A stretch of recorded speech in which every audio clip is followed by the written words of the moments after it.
Hello అందరికీ, నాకైతే ఈ వీడియో పోస్ట్ చేయడం చాలా హ్యాపీగా అనిపిస్తుంది. ఎంతో పుణ్యం చేసుకొని అదృష్టం ఉంటే కానీ ఇట్లాంటి రోజు రాదేమో.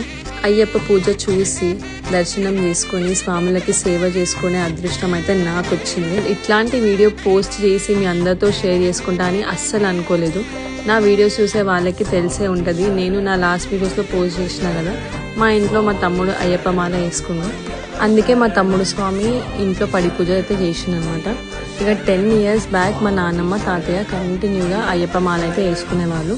ఇక ఆఫ్టర్ 10 years మా తమ్ముడు అయితే స్వామి మాల వేసుకున్నాడు. జీవితంలో ప్రతి ఒక్కరికి ఇట్లాంటి రోజు రావాలని కోరుకుంటా. పూజనే కదా, ఎందుకు అంత ఎమోషనల్ అవుతున్నావు అని మీకు అనిపించవచ్చు.